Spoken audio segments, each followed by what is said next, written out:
हमारे साथ मियां मोहम्मद तनवीर साहब हैं, जो पाकिस्तानी एग्जेक्टिव फोरम के एग्जेक्टिव मेंबर्स हैं। बाकी तारफ अपना खुद भी कराएंगे, और 15 से 20 साल उन्हें सऊदी अरब में सर्व किए। और वो इस पेन को समझते हैं कि सऊदी अरब में या गल्फ के लोगों के लिए पेन क्या है इंटरनेशनल ट्रैवल करने के लिए। तो इसी चीज़ को मद्देनजर रखते हुए हम एक आप लोगों के लिए गल्फ की अपॉर्चुनिटी लेके आए हैं। इवन ना कि गल्फ की, अदर 10 कंट्रीज की भी आपको अपॉर्चुनिटी मिलेंगी, तुर्की की भी मिल सकती है बाद में, यूएसए भी है। लेकिन आजकल हमारा एजेंडा यूएसए का इसलिए नहीं है क्योंकि सिचुएशन इसलिए अच्छी नहीं है। तो इंशाल्लाह ओवर टू मियां तनवीर साहब, प्लीज़ पहले अपना इंट्रोडक्शन कराएं, तो उसके बाद प्लीज़ इसको स्टार्ट करें। इंशाल्लाह हम इसको ऑन टाइम वाइंड अप करेंगे, जैसा कि सबसे प्रॉमिस किया। अस्सलाम वालेकुम। जी, thank you very much Munir ji. Ahmed Shah साहब। आई होप मेरी आवाज़ आ रही है। जी जी जी, और आप बिल्कुल सुन। आ रही है, आप स्टार्ट। जी ठीक है, क्योंकि सबके थैंक यू। माइक म्यूट हैं, कोई आपको जवाब नहीं दे पाएगा, आप बिस्मिल्लाह जी करें। बिल्कुल ठीक है जी, थैंक यू वेरी मच। मैंने जी मुनीर अहमद शाह साहब को तो काफ़ी अरसे से अब मैं जानता हूँ, और माशाल्लाह बड़ी ही इम्प्रेसिव शख्सियत, क्योंकि मैंने बहुत कम लोगों को देखा है कि जो कि बहुत ही कम अरसे में इतना माशाल्लाह जिन्होंने इतना बड़ा नेटवर्क इस्टेब्लिश किया हो। तो मैं उनको खराज तहसीन पेश करता हूँ। इसके बाद मैं बेसिकली थोड़ा सा आपको इसका, जैसे मुनीर साहब ने एलेबरेट किया कि इसका जो मकसद है आज के इस सेशन का, वो बड़ा वाज़ेह है कि जो रिसेंट डेवलपमेंट्स हुई अभी मिडल ईस्ट में ख़ास तौर पे, तो उसमें बहुत सारे लोग पैनिक थे, और उन्होंने एक चीज़ रियलाइज़ की और फिर डिस्कस करना शुरू की कि जो लोग ख़ासतौर पे यूएई में या सऊदी अरबिया या मुख्तलिफ मिडल ईस्ट के मुल्कों में है, वो समहाउ इस चीज़ से ज़्यादा मुतासिर हुए, और उनको ये रियलाइज़ हुआ कि वहाँ पर वो लोग इकामा बेस पे तो हैं, लेकिन उनके पास कोई परमानेंट ऐसा सोल्यूशन नहीं है जिसकी बेस पे वो फ्रीली कहीं पे आ जा सकें। ट्रैवल से पाकिस्तान में तो आ सकते हैं, लेकिन उनके पास कोई ऐसा डॉक्यूमेंट हो, कोई ऐसा ट्रैवल डॉक्यूमेंट हो जिसकी बेस पे वो यूरोप में या दूसरे मुल्कों में फ्रीली ट्रैवल कर सकें। तो उस नीड की बेस पे फिर हमने ये डिस्कस किया और डिसाइड किया कि एक सेशन हम लोग रखते हैं जिसमें हम ये इंफॉर्मेशन पास ऑन करेंगे मेंबर्स तक, ताकि वो इस चीज़ को अंडरस्टैंड करें, और जो लोग फिर इंटरेस्टेड हों उसको उनको मज़ीद इसमें इंफॉर्मेशन प्रोवाइड की जा सकती है। मेरा नाम तनवीर मोहम्मद मियाँ है, और मैं मैनेजिंग पार्टनर हूँ। ग्लोब वीज़ा एक बेसिकली सिंगापुर बेस्ड ग्रुप है, जो कि one of the biggest consultancy group है। और वो ऑलरेडी 50 मुल्कों में थे, और पाकिस्तान में अभी उन्होंने अपने ऑपरेशन स्टार्ट किए हैं। तो अल्हम्दुलिल्लाह हमारे साथ ही उन्होंने इसका पार्टनरशिप एग्रीमेंट साइन किया। और पाकिस्तान एग्जेक्टिव फोरम के लिए भी ये एक हमारे लिए एक एजाज़ है, और पाकिस्तान एग्जेक्टिव फोरम के लिए कि सिंगापुर की कंपनी जो है वो यहाँ पर आई। और मैं एक चीज़ और मेंशन करता चलूँ कि पीईएफ में ऑलरेडी हम लोग काफ़ी मौक़ों पे एक दूसरे के साथ नेटवर्किंग करते रहते हैं। मुख्तलिफ मेंबर्स जो हैं वो एक दूसरे से फ़ायदा उठाते हैं, डायरेक्टली या इनडायरेक्टली। तो ये चीज़ भी समहाउ उस तरह से कनेक्टेड है, जिसमें हम लोग म्यूचुअली बेनिफिट के लिए ये चीज़ डिस्कस करने जा रहे हैं। मैं जैसे मुनीर साहब ने फरमाया कि मैं सऊदी अरबिया में रह चुका हूँ काफ़ी साल, और मुख्तलिफ सोशल और बिजनेस फोरम्स का मेंबर्स भी था। मैं वहाँ पर जॉब भी कर चुका हूँ, बिजनेस भी कर चुका हूँ। अल्फुतैम ग्रुप एक यूएई का बड़ा ग्रुप है, फिर अलफलक ग्रुप है, उसमें मैं रीजनल हेड के तौर पे काम कर चुका हूँ। आईटी और टेलीकॉम से ट्रांजिशन करते हुए फिर मैं एजुकेशन में एक प्राइवेट यूनिवर्सिटी को हेड करता था एज सीईओ। और उसके बाद फिर इसमें बिजनेस इमिग्रेशन और कंसल्टेंसी में पिछले it's been more than 5 years since I am into consultancy. इसी दौरान मैं अपनी कंपनी भी रन कर रहा हूँ, और उसके साथ साथ ही जो ग्लोब वीज़ा के साथ पार्टनरशिप है वो भी मेरी कंटिन्यूड है। जैसा कि हमने डिस्कस किया कि हम इसमें दो पार्ट्स हैं इस सेशन के। एक तो बिजनेस अपॉर्चुनिटीज़ हैं यूरोप में। एक्सक्लूसिवली हम लोग जानते हैं कि इस वक्त जो सिचुएशन है मिडल ईस्ट में, और वहाँ पे जो जो अपॉर्चुनिटीज़ एग्जिस्ट करती हैं, वो तो हम ऑलरेडी चूँकि वी आर वेल अवेयर। लेकिन यूरोप के हवाले से हम लोग चाह रहे थे कि एक इस तरह का सेशन रखा जाए और उसमें सब दोस्तों को एनलाइटन किया जाए। तो यूरोप में जी आपको पता है कि शेंजन कंट्रीज जो है वो कमोबेश के 29-30 मुल्क हैं जो कि शेंजन जोन का हिस्सा हैं, जिसमें बल्गारिया हम इसलिए उसको टॉप पे रख रहे हैं कि इसमें इसका मैं एक आपको सोल्यूशन ओवरव्यू देने जा रहा हूँ, जिसमें the one of the most cheapest या इकोनॉमिकल या अफोर्डेबल बिजनेस इमिग्रेशन, जिसमें लोग यहाँ से माइग्रेट करके यूरोप में और शेंजन जोन में जा सकते हैं, जिसमें उनका सारा शेंजन जोन जो है उनके लिए ओपन अप हो जाता है।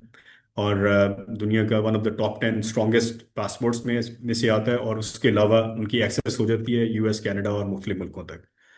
तो जो लोग इंटरेस्टेड हों यूरोप में बिजनेस एस्टैब्लिश करने के लिए, उनके लिए जो अपॉर्चुनिटी, जैसे बल्गारिया का मैंने जिक्र किया, तो उसमें शिपिंग, वेयर हाउसिंग या आईटी, आईटी की बहुत सारी कंपनीज ऐसी होती हैं जो जिनको यहाँ पर कुछ ना कुछ ऐसे मसाइल होते हैं, जैसे इंटरनेट बाजू का जो है वो इतना रिस्पॉन्डेंट नहीं होता, जिसकी वजह से वो एक ऐसा बैकअप प्लान देख रहे होते हैं जिसमें वो फ्रीली वहाँ से ऑपरेट कर सकें। और ऐसी कंपनीज भी होती हैं जिनकी प्रेजेंस यूरोप में हो और बैक होम जो है पाकिस्तान में, वो अपनी एक टीम डेवलप कर लें, बिल्डअप कर लें, और वो इस तरह से अपना, उनकी एक्सेस यूरोप तक भी हो जाती है, और वो बोथ साइड पे जो अपना बिजनेस एक्सपैंड कर सकते हैं। और इवन जब वो मिडल ईस्ट में ऑपरेट कर रहे होते हैं, अपना बिजनेस कैरी आउट कर रहे होते हैं, और यूरोप में वो रजिस्टर्ड होते हैं, तो उसकी एक अपनी वैल्यू होती है। जब आप as a European company Middle East में अपना बिजनेस करते हैं, तो के उसका एक अपना फायदा होता है। तो इसी तरह से Germany is one of the destination जहाँ पर बड़े प्रोजेक्ट्स के लिए हम लोग ज़रूर डिस्कशन कर सकते हैं, जैसे सोलर पावर के प्रोजेक्ट्स हैं या इंजीनियरिंग के प्रोजेक्ट्स हैं। तो वहाँ पर इस तरह के जो हाई वॉल्यूम प्रोजेक्ट्स हैं, वो एक ऐसी डेस्टिनेशन है, वहाँ पर वो वेलकम करते हैं। और ऐसे बिजनेसमैन जिनका मिडल ईस्ट में खासतौर पे एक्सपीरियंस है, और प्रोफेशनल्स जो कि वहाँ पर अपनी सर्विसेज देना चाहते हैं, उनको वो फिर वो वेलकम करते हैं। Denmark is another attractive destination, जिसमें वो ऑनलाइन बैंकिंग और एप्स के ऊपर फोकस करते हैं। एक बड़ा स्ट्रीमलाइंड किस्म का और ऑर्गेनाइज्ड किस्म का उनका नेटवर्क है, सेटअप है, जिसमें कोई रेड टेपिज्म नहीं है। और वो लोग प्रोफेशनल्स और बिजनेसमैन को वेलकम करते हैं। United Kingdom as always one of the biggest economies. हम लोग सुनते हैं कि रिसेंट पास्ट में कुछ ऐसे चैलेंजेस हैं वहाँ पर, बिजनेस इकोनॉमी वाइज और इमिग्रेशन वाइज भी। लेकिन बहरहाल यूके एक बहुत बड़ी इकोनॉमी है, बहुत बड़ा मुल्क है। जो लोग वहाँ पर बिजनेस एस्टैब्लिश करना चाहते हैं, और जो हाई नेटवर्थ इंडिविजुअल्स हैं, उनके लिए ऑब्वियसली के उस तरह से अपॉर्चुनिटीज कंपैरेटिवली ज़्यादा हैं। स्पेन जो है वो आपको पता है कि एक टूरिज्म और फूड बेस्ड हब है पूरी दुनिया से। कोई हर साल 1 करोड़ से ज़्यादा लोग वहाँ पर स्पेन में टूरिज्म पर्पस के लिए जाते हैं। और वहाँ पर जो अपॉर्चुनिटी है वो हलाल फूड के आउटलेट्स की है। मेरे ऑलरेडी सर्कल में बहुत सारे ऐसे दोस्त हैं जो कि इस सेगमेंट में ऑलरेडी वहाँ पर उन्होंने अपने रेस्टोरेंट्स एस्टैब्लिश किए हुए हैं। शावरमा हाउस है या पिज्ज़ा शॉप्स हैं या इस तरह की सर्विसेज हैं जो कि फूड सर्विसेज वहाँ पर एस्टैब्लिश उन्होंने की हुई हैं। Italy is another one of the best destination tourism के हवाले से, लग्जरी और ब्रांड्स और फैशन के हवाले से। तो जो लोग यहाँ पर, जैसे हमारे बहुत सारे दोस्त हैं सियालकोट, गुजरात, गुजरांवाला में और इन एरियाज़ में अपनी चीज़ें मैन्युफैक्चर करते हैं, तो वो उनके लिए एक बड़ी ज़बरदस्त अपॉर्चुनिटी है कि वो यहाँ पर मैन्युफैक्चर करके अपना एक ऑफिस इस्टेब्लिश करें यूरोप में। अब फ्लेक्सिबिलिटी ये है कि आप यूरोप के किसी भी मुल्क में इस्टेब्लिश कर लें, आप जर्मनी में कर लें, फ्रांस में, इटली में, बल्गारिया में, या किसी भी मुल्क में, तो यू आर इक्वली गुड। आप एक जगह पे आपका सिर्फ वहाँ पर प्रेजेंस होनी चाहिए, और आपके चूंकि शेंजन जोन है उसमें बॉर्डरलेस है, तो आप यूरोप के किसी भी मुल्क में फ्रीली ट्रैवल भी कर सकते हैं, और आप वहाँ पर अपनी बिजनेस एक्टिविटी भी कर सकते हैं। तो इसी तरह से यानी वो अपने ब्रांड को वहाँ पर बजाय इसके कि वो थर्ड पार्टी को अपना चीज़ें बेचें, खुद को भी वहाँ पे उसके पैरेलल में इस्टेब्लिश कर सकते हैं एज अ ब्रांड, और वहाँ पर अपना बिजनेस इस्टेब्लिश कर सकते हैं, कंपनी इस्टेब्लिश कर सकते हैं। उसके लिए हम लोग उसमें सारा उसमें उनको हेल्प आउट कर सकते हैं। Portugal is another very attractive destination. आपको पता है कि दुनिया का बहुत ज़्यादा रुझान है पुर्तगाल की तरफ, गोल्डन वीज़ा के ज़रिए या दूसरे। जो लोग 4-5 लाख यूरो की प्रॉपर्टी वहाँ पर बाय करते हैं, वो लोग फिर वहाँ पर पोर्चुगल में रहना चाहते हैं, वहाँ पर बिजनेस करना चाहते हैं, या ऐसा अरेंजमेंट रखना चाहते हैं कि उनके पास एक गोल्डन वीज़ा भी आ जाए, और वो आई मीन एक उनके लिए एक रास्ता खुल जाए यूरोप का। तो this is another good option. Second, nationality की जब हम बात करते हैं ना जी, तो उसमें ये चीज़ अंडरस्टैंड करना बहुत ज़रूरी है कि हम लोग चूंकि मिडल ईस्ट में वहाँ पर रहते हैं, मैं खुद भी अभी भी आता जाता हूँ वहाँ पर फ्रिक्वेंटली। तो सबसे बड़ा जो सेटबैक हमें यही नज़र आता है कि हमारे पास वहाँ का पासपोर्ट नहीं है। ऑल दो हमारे पास इकामा है, लेकिन एज जैसे मुनीर शाह साहब ने भी फरमाया कि वो स्टेटस हमारे पास नहीं होता जो हम लोग यूरोप में रह के हासिल कर लेते हैं। तो ये चीज़ समझने की है कि it's no more a luxury, it is a necessity. किस मकसद के लिए? एक तो आपका बिजनेस एस्टैब्लिश करने के लिए, आपके बच्चों की बेहतर एजुकेशन के लिए, और वहाँ पर एक साफ किस्म का एनवायरनमेंट के लिए, और there are so many other factors. लोग ये चाहते हैं कि वो अपनी बेस कंट्री में रहें, मिसाल के तौर पे पाकिस्तान में या सऊदी अरेबिया में या यूएई में, वहीं पे अपनी चीज़ें कंटिन्यू करते रहें, और उसके साथ साथ एक ऐसा उनके पास ऑप्शन आ जाए यूरोप का, जो कि अफोर्डेबल हो, इजी टू ऑब्टेन हो, उसकी एक्सेस इजी हो, और उसकी वैल्यू भी हो।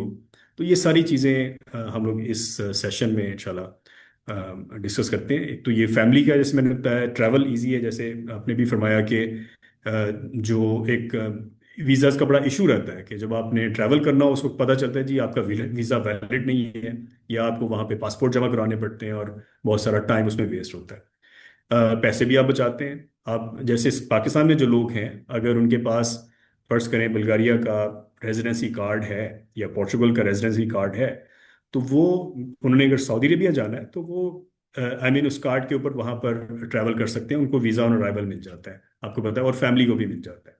इसी तरह से टोटल फ्रीडम है इसमें, फ्यूचर अपॉर्चुनिटीज़ हैं वहाँ पर, एजुकेशन फ्री है बच्चों के लिए, एज यू नो। तो ओपन बॉर्डर्स हैं, किसी किस्म की उसमें रेस्ट्रिक्शन नहीं है। जो मिडल ईस्ट का रिसेंटली क्राइसिस इमर्ज हुआ, उसमें जैसे मैंने बताया कि बहुत सारे लोगों को ये चीज़ रियलाइज हुई कि वहाँ पर पेट्रोल की, इलेक्ट्रिसिटी प्राइसेस हाइक पे चली गई, जैसे पाकिस्तान में भी ऐसे ही हुआ। वहाँ पर जो रिस्क है, आपकी जो इनकम है वो है, फिर हायर कॉस्ट है, फूड और एवरीडे जो आइटम्स हैं, उनका क्राइसिस है। कंट्रीज के लिए इनके जो लोन्स जो है, हर मुल्क की जाहिर है ज़रूरत है, वो दूसरे मुल्कों को पे बैक करने के लिए कहता है। जैसे अभी हमने देखा, जो बजट स्ट्रेसेस हैं वो गवर्नमेंट्स के ऊपर आ जाते हैं, शिपिंग इश्यूज उसमें आ जाते हैं, क्योंकि बॉर्डर्स क्लोज हो जाते हैं, ट्रैवलिंग रिस्ट्रिक्ट हो जाती है। तो इस तरह के मुख्तलिफ क्राइसिस में आपको ज़्यादा रियलाइज होता है कि आपके पास एक ऐसा डॉक्यूमेंट होना चाहिए जिसमें आप फ्रीली ट्रैवल कर सकें। फाइनेंशियल रिस्क अभी हमें, अल्लाह ना करे ऐसा हो, लेकिन डॉलर हाइक हो सकती है, जिस तरह की सिचुएशन है। अगर डॉलर हाइक पे जाता है, अगर फ्री फॉल पे जाता है, या 300 प्लस 400, इस तरह की सिचुएशन आती है, तो यू कैन अंडरस्टैंड कि आपके जो प्रॉपर्टीज की वैल्यू है वो कम हो जाती है, आपके जो ओवरऑल कॉस्ट है, वो कॉस्ट ऑफ प्रोडक्शन हाई हो जाती है, ओवरऑल जो आपकी कॉस्ट हैं डे टू डे लाइफ की, वो सारी की सारी उसमें रिस्क पे चली जाती है। तो इसलिए for that reason also we can consider कि एक सेकंड अरेंजमेंट होना चाहिए। जो एक चीज़ अभी इन डिस्कशन है, या एक डिबेट के अंडर है, कि यूके के बारे में, कि हो सकता है कि वो इस पे सोचना शुरू कर रहा है कि वो दोबारा से यूरोप में या यूरोजोन में, जो ब्रेग्जिट हुआ था उसको दोबारा से वो रिकंसिडर करे, but it's a long process, but hopefully it is likely to happen, लेकिन not immediately but in future. जो रेजिडेंसी पाथवेज हैं, वो मैं आपको थोड़ा सा बता दूं कि मुख्तलिफ तरह की होती है। जैसे सिटीजनशिप बाय इन्वेस्टमेंट है। बहुत सारे लोग हैं जो कि मुख्तलिफ मुल्कों में इन्वेस्टमेंट करते हैं, और उसकी बेस पे वो एक सेकंड सिटीजनशिप ऑब्टेन कर लेते हैं, या बाय कर लेते हैं, आप कह लीजिए। फिर रेजिडेंसी बाय इन्वेस्टमेंट, जिसमें गोल्डन वीज़ाज हैं, जैसे Greece, Spain, Portugal, Latvia, Hungary, UAE का गोल्डन वीज़ा है।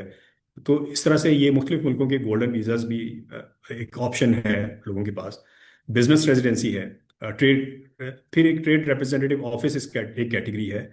ये ऐसी कैटेगरी है जो कि बिजनेसमैन और प्रोफेशनल्स दोनों के लिए वर्केबल है। और जो लोग एक सेकंड नेशनैलिटी या उसके लिए सोच रहे हैं, उनके लिए ये एक बहुत वर्केबल, बहुत कम पैसों में आप कह लीजिए एक ऑप्शन है। तो आई एम श्योर कि जो मेंबर्स हैं वो इसके बारे में मज़ीद जानना चाहेंगे, ताकि उनको आइडिया हो कि जो अवेलेबल ऑप्शन है वो कौन सा है। क्योंकि जितने भी गोल्डन वीज़ाज हैं या ये जो कैरिबियन कंट्रीज़ के मुल्क हैं, उनकी जो कॉस्ट है वो 1 लाख डॉलर या 1 लाख यूरो से स्टार्ट होती है, और 5 6 7 8 लाख यूरो तक जाके उसकी रेंज होती है, which is actually very high. और हम लोग जानते हैं कि बहुत सारे लोग इतना रिस्क नहीं लेना चाहते, या बहुत सारे लोग इतना इन्वेस्ट नहीं करना चाहते, या कुछ लोगों की ऐसी कैपेसिटी नहीं होती कि वो इतनी बड़ी इन्वेस्टमेंट करें।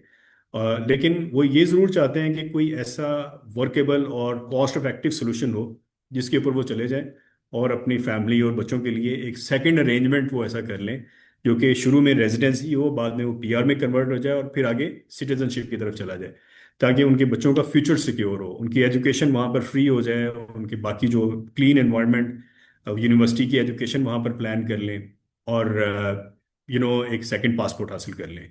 तो ये जो बुल्गारिया है, ये शेंजन जोन में आ चुका हुआ है, यूरो जोन में भी आ चुका है, इनकी करेंसी अब यूरो है।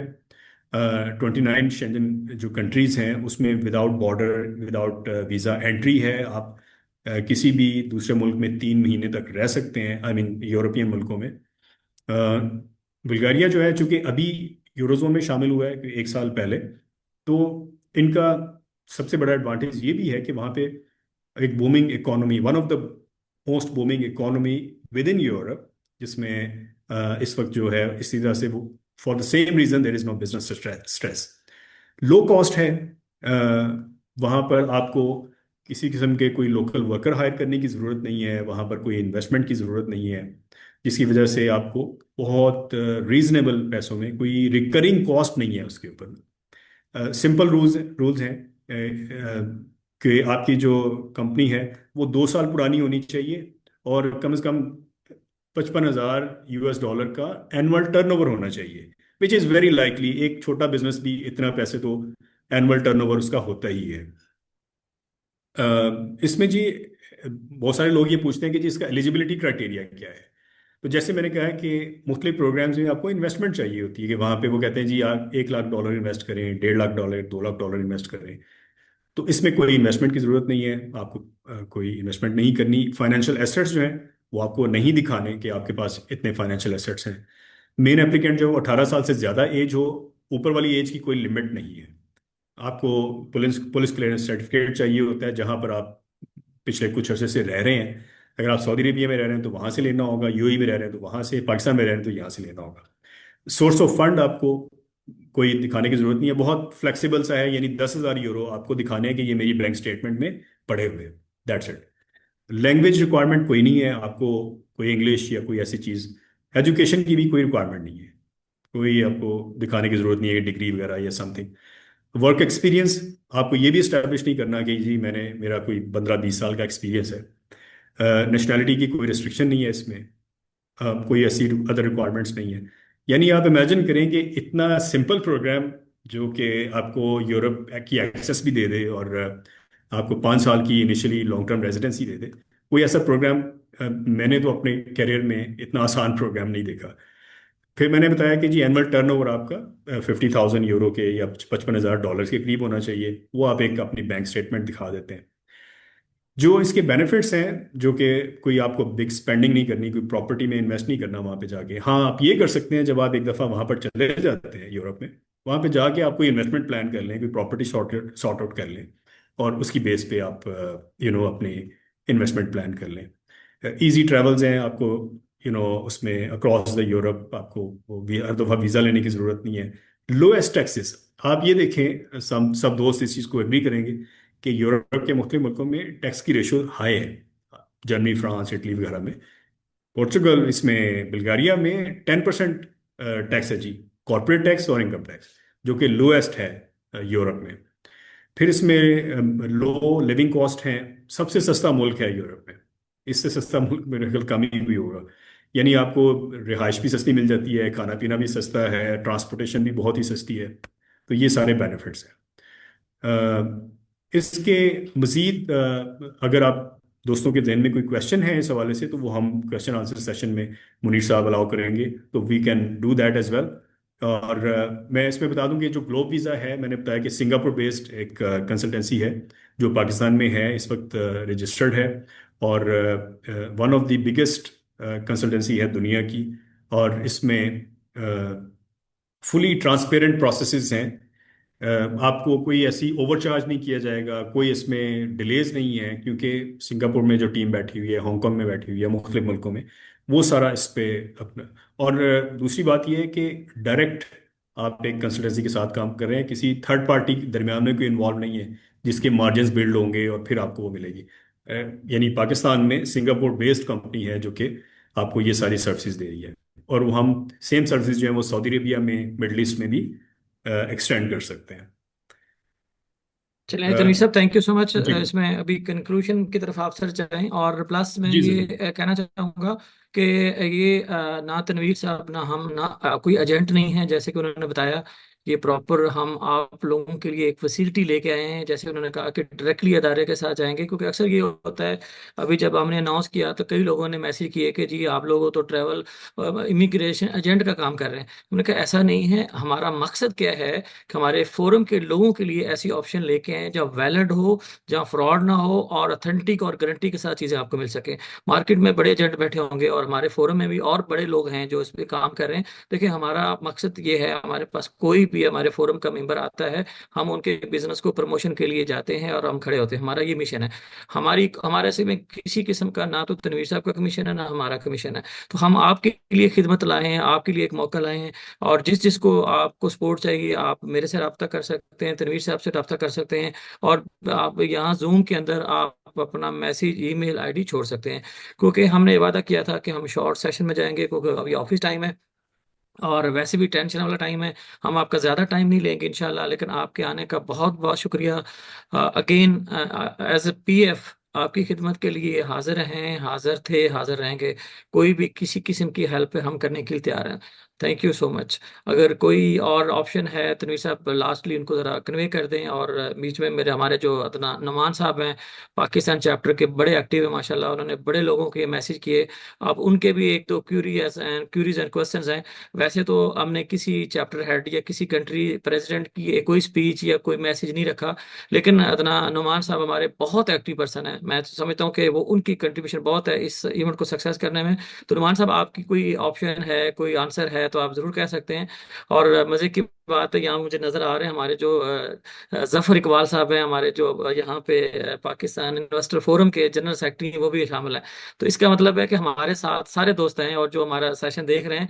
और अदर देन पीएफ के लोग भी, ये नहीं कि सिर्फ पीएफ के लोग भी हैं, और सारे इदारों के लोग हैं, पीएफएफ हो, पीएफ हो, सीएफ हो, डीएफ हो, जितने भी लोग हैं माशाल्लाह उन्होंने ज्वाइन किया है। सबका अगेन मशकूर। और इसमें अदनान साहब, नुमान साहब, अगर आपका कोई क्वेश्चन है तो आप बोलें, और उसको जी अस्सलाम कंक्लूड वालेकुम। करते हैं तनवीर साहब। Thank you very much Munir साहब, तनवीर जी साहब, फॉर द एक्सीलेंट जो माशाल्लाह। अच्छा, मुझे सिर्फ एक छोटी सी रिक्वेस्ट आपको करनी है कि अगर आप ग्रुप पे अभी पैफ मेंबर्स के लिए जो सिंगापुर फर्म है आपकी, जो भी इसकी फैसिलिटेशन फर्म है, उसके चार्जेस भी यहीं पे शेयर कर दें कि पैफ मेंबर्स को क्या डिस्काउंटेड प्राइस मिलेगी पूरा केस हैंडलिंग की, जो कि विदाउट हिडन कॉस्ट होगी। वो शेयर कर दें तो बड़ा इजी हो जाएगा सबके लिए और मोस्टली क्वेरीज हैंडल हो जाएंगी। थैंक यू, अस्सलाम वालेकुम। जी जी, जी नुमान भाई, हम तनवीर भाई ने तो ये कहा था तो मैंने खुद ही होल्ड कर दिया था। तनवीर भाई थोड़ा सा डिफाइन कर दें ताकि उनको जी थोड़ा सा जरूर। अंदाजा हो जाए कि क्या चीज़ है। हमने कॉस्ट इसलिए खुद नहीं दी थी क्योंकि सेशन हम लंबा नहीं चाह रहे थे, लेकिन आप लोग चाहते हैं तो हम इसको बिल्कुल शेयर कर देते हैं। जी ज़रूर जी। तनवीर भाई। मैं थैंक यू जी मुनीर साहब, और नुमान साहब आपका भी बहुत शुक्रिया। थैंक यू वेरी मच, आपने बहुत इसमें सपोर्ट किया। जो जहाँ तक प्राइस की बात है, जैसे मैंने कहा कि ये एक सिंगापुर बेस्ड ग्रुप है। आपको पता है कि सिंगापुर का जो पासपोर्ट है दुनिया का पहले नंबर का पासपोर्ट है, और सच बोलने वाले लोग हैं। किसी किस्म का उसमें झोल नहीं होता। तो अल्हम्दुलिल्लाह इसी तरह, इसीलिए अल्लाह अच्छा, ताला ने ये हमें तनवीर साहब, अपॉर्चुनिटी एक दी। एक मैं मैसेज ऐड करना चाहूंगा। हमारे बड़े अच्छे जी दोस्त हैं और बीच में वो मैसेज कर रहे हैं न्यूजीलैंड और ऑस्ट्रेलिया के लिए। एक्चुअली मैं वैसे कह दूंगा कि आज का एक हमारा स्पेशल सेशन था यूरोपियन कंट्री के हवाले से। हम अदर देन कंट्रीज के लिए भी एक सेशन रखेंगे जरूर, लेकिन ये है कि कोई इन्फॉर्मेशन चाहिए हो तो डायरेक्टली भी हम प्रोवाइड कर सकते हैं। ठीक है। जी जरूर, बिल्कुल जी। जी जी, बिल्कुल। कमिंग बैक टू प्राइस, इसकी जो है ये अगर तो फर्ज करें कि एक single applicant with their family process करना चाहें, तो उसकी जो प्राइस है वो 22,000 यूरो के करीब है टोटल, जिसके अंदर हस्बैंड वाइफ बच्चे जो कि 18 साल से कम है वो इस प्रोसेस का हिस्सा बन जाते हैं। और उसके अलावा उनको 10,000 यूरो की अपने बैंक स्टेटमेंट में दिखाने हैं, और आपको 5 इयर्स की लॉन्ग टर्म रेजिडेंसी इसमें मिल जाती है। इसमें यह भी खूबसूरती है इस प्रोग्राम की कि दो लोग, दो पार्टनर्स जो है ना, वो मिल के प्रोसेस कर सकते हैं। यानी अगर एक ही कंपनी में दो लोग हैं या वो दोनों एक ही कंपनी में नहीं है, डिफरेंट हैं, तो वो फिर एक ऐसा अरेंजमेंट किया जाता है जो कि आपको पता है कि कंपनी रजिस्ट्रेशन का प्रोसेस है, उसमें भी हम लोग हेल्प करते हैं। कि आपको एक बैक होम एक 2 साल पुरानी कंपनी और 2 साल के फाइनेंशियल चाहिए होते हैं, तो बाज़ बात प्रोफेशनल्स के पास वो नहीं होते, वो भी फिर अरेंज हो जाते हैं और उसकी बेस पे ये सारा प्रोसेस हो जाता है। वो बड़े रीजनेबल पैसों में वो सारी चीज़ अरेंज हो जाती है। तो ये इसका सारा प्रोसेस है जी प्राइसिंग का। यानी मेन एप्लीकेंट जो फर्स्ट रिप्रेजेंटेटिव है उनके लिए 22,000 यूरो, और जो सेकंड है वो तकरीबन 12,000 यूरो। तो ये कलेक्टिवली जो है ना 33,000 यूरो टोटल, दो फैमिलीज के लिए, ये दो मेंबर्स के लिए ये वर्केबल है। उस तरह से ये हो जाता है। तो ये इसकी प्राइसिंग की डिटेल है जी। बाकी जो कुछ क्वेश्चंस हैं कुछ दोस्तों के, मुनीर साहब अगर आप अलाउ करें तो मैं नंबर शेयर कर दूं, या आपने शायद शेयर कर दिए हैं ऊपर, ताकि दोस्त जो हैं वो फिर कांटेक्ट कर सकें। जी चलें, थैंक यू सो मच। इसके साथ हम इसको कंक्लूड करते हैं, और किसी दोस्त की क्यूरी, क्वेश्चंस, आंसर कुछ भी हो आप हमसे में रीच कर सकते हैं, फोरम में आ सकते हैं। सॉरी, काफ़ी लोगों के हैंड्स अप हैं, लेकिन हम हैंड्स का अभी जवाब नहीं दे सकते, क्योंकि अगर ये आंसर क्वेश्चन शुरू कर दिए तो बहुत लंबा सेशन हो जाएगा। एज यूजुअल जैसे हम कमिट करते हैं कि हम 30 मिनट का सेशन था, वो रखा, वो कंप्लीट हो गया। थैंक यू सो मच आपके आने का। जज़ाकल्लाह खैर।